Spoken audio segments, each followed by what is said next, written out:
37편, 구약성경 828쪽입니다. 시편 37편의 말씀을 드라마 바이블로 먼저 읽겠습니다. 제37편 다윗의 시. 악을 행하는 자들 때문에 불평하지 말며 불의를 행하는 자들을 시기하지 말지어다. 그들은 풀과 같이 속히 배임을 당할 것이며 푸른 채소같이 쇠잔할 것이미로다. 여호와를 의뢰하고 선을 행하라. 땅에 머무는 동안 그의 성실을 먹을거리로 삼을지어다. 또 여호와를 기뻐하라. 그가 내 마음의 소원을 내게 이루어 주시리로다. 내 길을 여호와께 맡기라. 그를 의지하면 그가 이루시고 내 의를 빛같이 나타내시며 내 공의를 정오의 빛같이 하시리로다. 여호와 앞에 잠잠하고 참고 기다리라. 자기 길이 형통하며 악한 꾀를 이루는 자 때문에 불평하지 말지어다. 분을 그치고 노를 버리며 불평하지 말라. 오히려 악을 만들 뿐이라.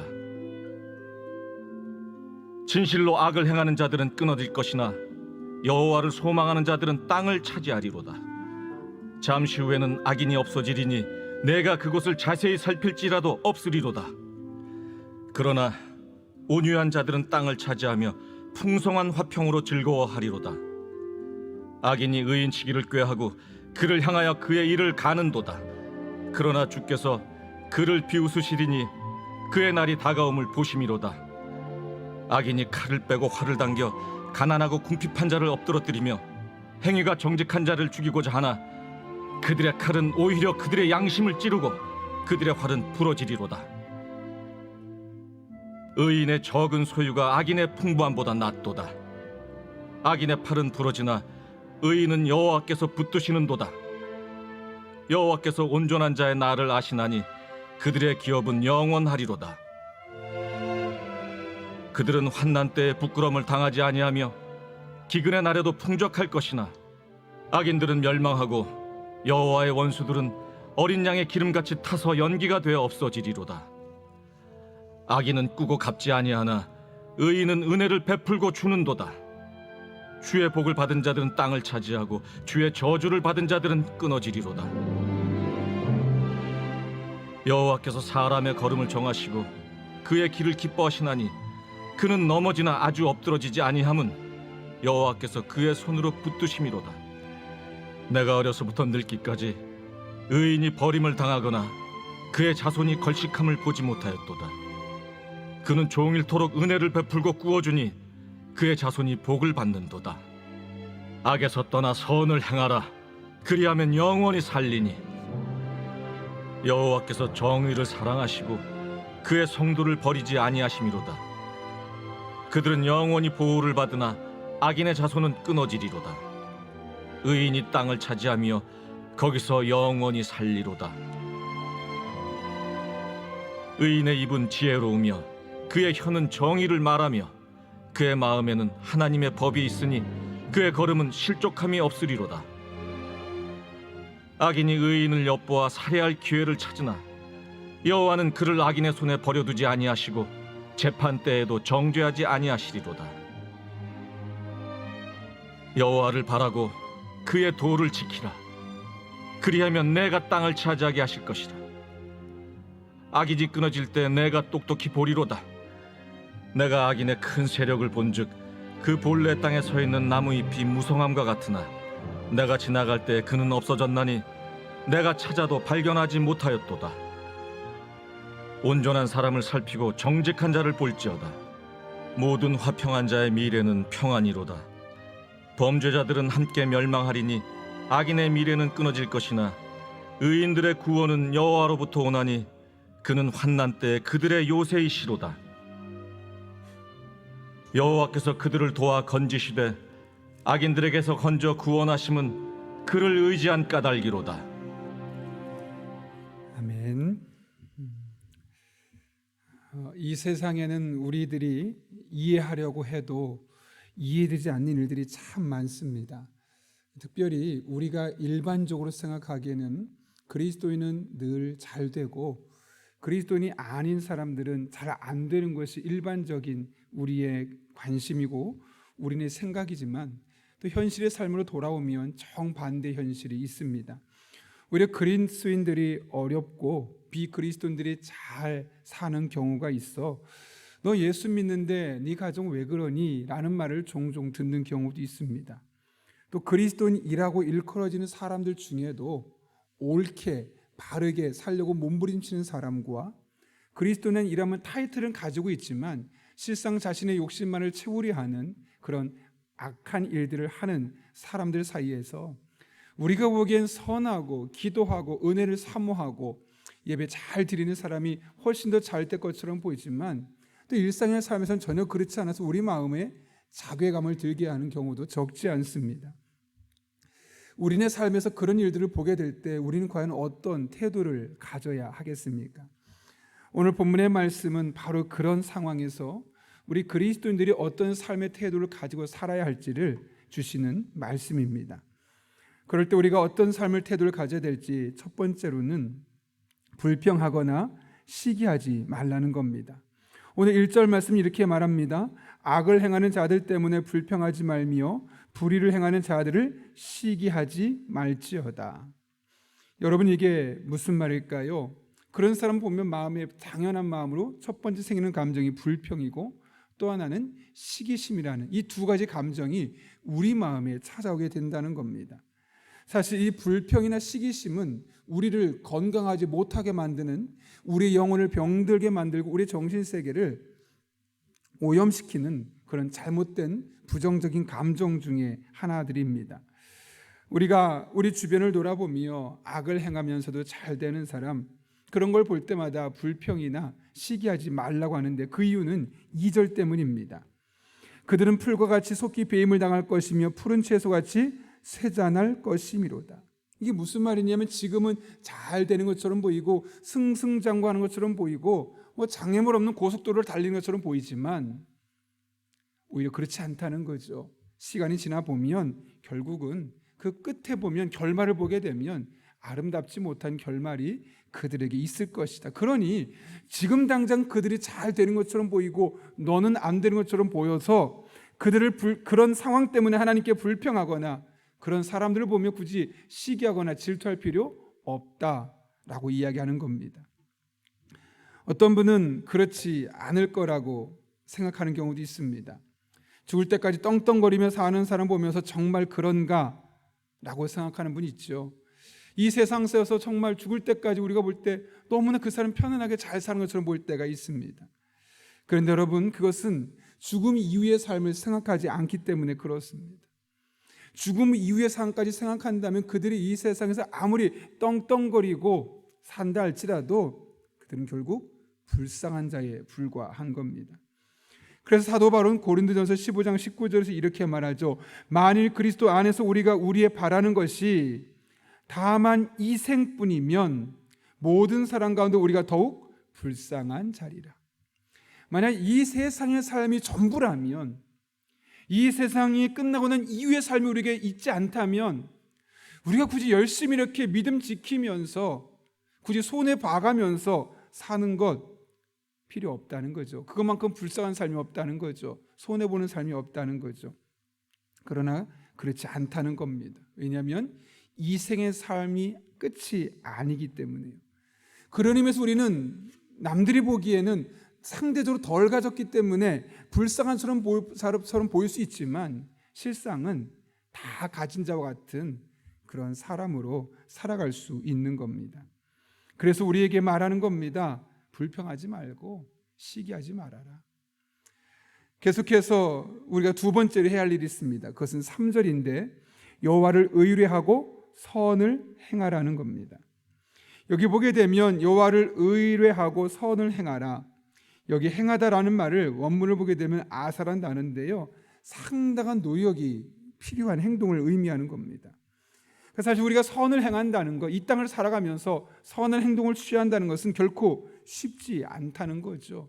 그래서 부단한 노력, 상당한 노력이 있을 때만 가능한 일, 이것들을 적극적으로 우리가 실천하며 살아야 한다는 겁니다. 그 다음 세 번째로는 4절 말씀인데요. 또 여호와를 기뻐하라는 겁니다. 여기 여호와를 기뻐하라라는 말, 이것을 원문 그대로 보면 하나님께서 주시는 기쁨을 충분히 누리라는 겁니다. 하나님 자체를 기뻐하라는 것이 아니라 하나님으로 말미암아 내게 주어진 기쁨을 누릴 수 있을 때 충분히 누리라는 거죠. 하나님께서 주신 기쁨을 우리는 종종 지나치게 표현하지 않을 때가 있습니다. 오히려 그렇게 표현하면 교만한 사람처럼 보이고 너만 은혜 받았느냐라고 보일 수 있는데 우리 그리스도인의 삶은 그렇지 않습니다. 내가 받은 은혜를 간증하며 함께 이야기하고 또 상대방은 그렇게 간증하는 사람이 있다면 있는 그대로 축복해 줄 수 있는 것이 우리 그리스도인의 삶이 되어야 합니다. 그런데 누가 잘 됐다 그러면 그 이야기를 못합니다. 왜냐하면 내가 만약 이번에 좋은 일이 있었어라고 말했을 때 같은 그리스도임에도 불구하고 시기하고 질투하고 너만 잘났니? 니네 가정만 축복하나 보다 하면서 그런 불편한 마음이 들기 때문에 하나님께서 분명한 기쁨을 주셨는데 충분히 누리지 못하는 겁니다.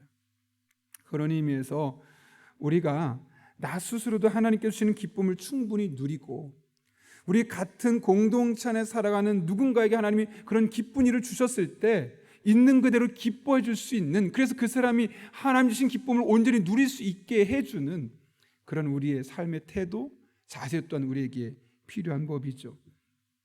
그래서 그럴 때 어떤 일이 있습니까?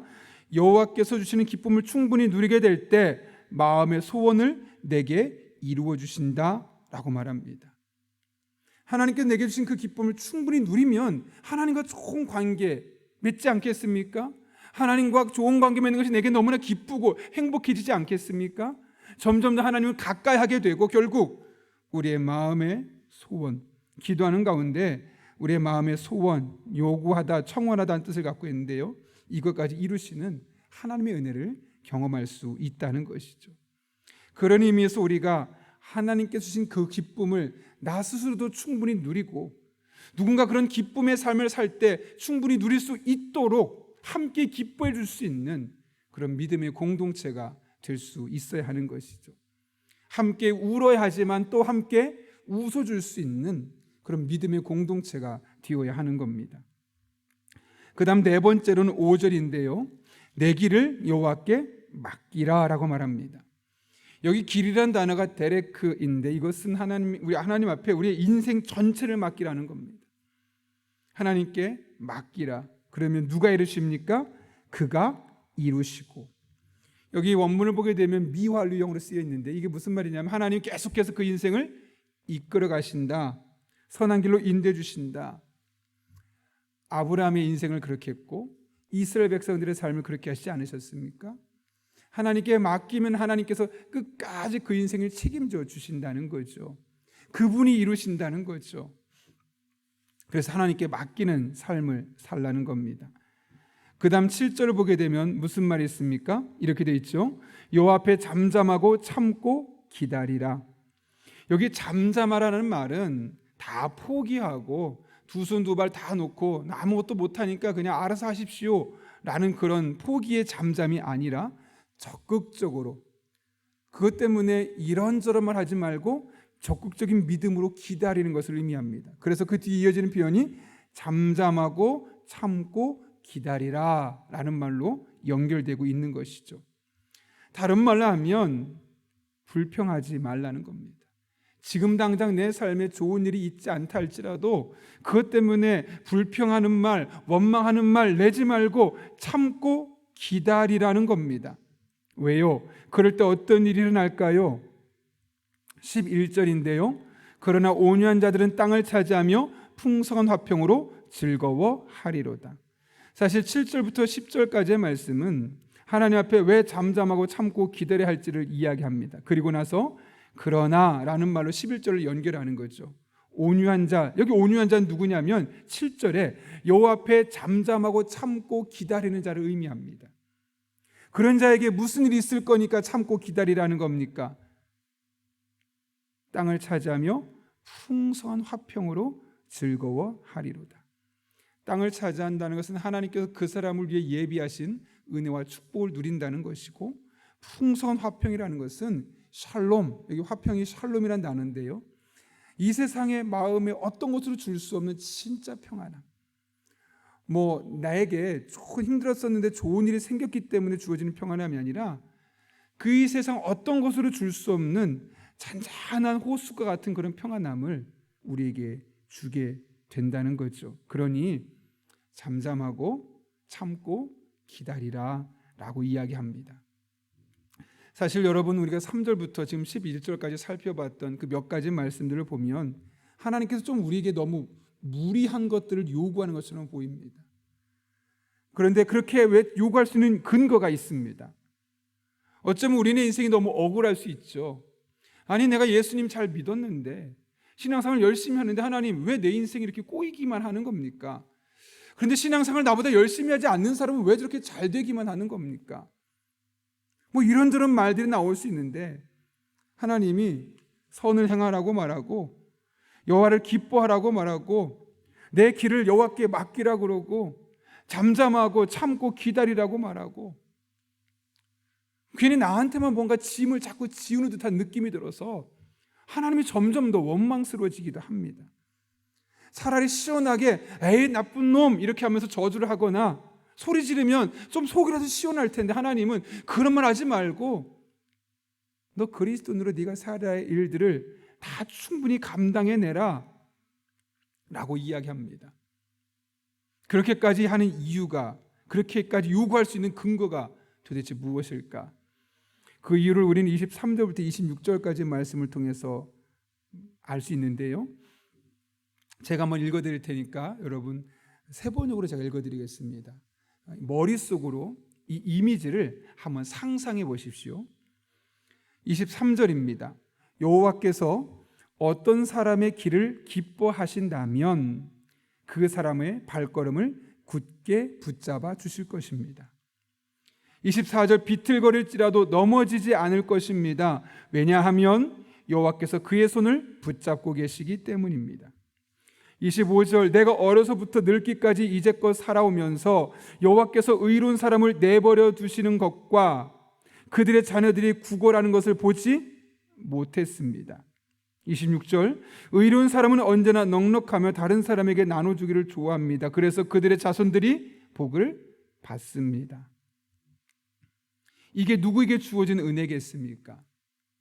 좀 전에 하나님께서 요구하신 것을 가슴에 담고 불평하고 원망하고 시기하기보다는 내가 그리스도에서 마땅히 해야 할 선을 행하고 여호와를 기뻐, 하나님께 주신 기쁨을 충분히 누리고 나의 모든 인생을 주님께 맡기고 잠잠하고 참고 기다리는 그런 온유한 자가 되어지는 것, 그런 사람들, 하나님이 그들의 길을 기뻐하신다면 그들의 발걸음을 붙잡아 주실 것이기 때문에, 살면서 중간에 한두 번, 아니 여러 차례 비틀거릴 수는 있지만 결코 넘어지지 않도록 하나님께서 우리의 손을 붙잡고 계시기 때문에요. 그래서 돌아보면, 우리의 인생을 돌아보십시오. 하나님 끝까지 잘 붙든 사람 인생치고 하나님께서 내버려 두는 경우 본 적이 없습니다. 어떻게든 그 사람을 회복시키고 경제적인 상황, 사회적인 조건은 남들보다 못할지라도 그 사람의 마음만은 진정한 천국의 기쁨을 누리며 하루하루 살아가게 하는 것을 우린 주변에서 보았습니다. 또 그들의 자녀 인생을 하나님께서 책임지시는 것을 우리가 지금까지 보아왔습니다. 이것을 보니 우리는 하나님 앞에 오늘 우리에게 이야기한 그리스도인으로서의 삶을, 믿음을 갖고 살아갈 수 있는 겁니다. 악인이 아무리 잘 되어도 그것 때문에 개의치 않을 수 있는 겁니다. 여러분, 주변을 돌아보면서 나만큼 신앙생활 열심히 하지 않는데, 아니 때로는 믿음의 길에서 떠나버린 사람 같은데 너무 잘 되는 모습을 보면 솔직한 마음으로 배 아플 때가 있습니다. 나보다 기도도 많이 하는 것 같지 않고 나보다 하나님께 더 매달리는 것 같지도 않은데 잘 되는 것처럼 보여서 마음이 불편할 때, 그런 것들로 인해서 너무 지나치게 마음을 빼앗기지 마십시오. 그냥 내가 하나님의 사람으로서, 그리스도인으로서 하나님과의 관계에 충실하시면 됩니다. 그러면 하나님께서 반드시 여러분의 발걸음을 붙잡아 주시고 여러분의 손을 붙잡고 계시며 여러분을 내버려 두지 아니하시고 여러분의 자녀들의 인생 무너지도록 방관하지 않는 것을 여러분이 목도하게 될 것입니다. 여러분의 인생을 책임져 주시고 자녀들에게 복 주시고 여러분 한 분 한 분의 삶을 끝까지 선한 길로 인도하시는 그 하나님만 바라보십시오. 그 하나님만 의지하십시오. 믿음이 흔들릴수록 더욱더 그분을 붙드십시오. 결코 실망시키지 않을 겁니다. 사람들은요 실망시킵니다. 근데 하나님은 한 번도 우리를 실망시킨 적 없습니다. 그 하나님 붙들고 믿음으로 살아가는 저와 여러분 한 분 한 분 될 수 있기를 예수님의 이름으로 축원합니다. 우리 함께 기도하겠습니다. 거룩하신 아버지 하나님, 잘 믿는데 열심히 믿는데 내 삶을 보면 너무나 원하는 삶과 다른 것처럼 보여서 마음이 답답하고 하나님 앞에 불편한 감정들이 있을 때가 적지 않습니다.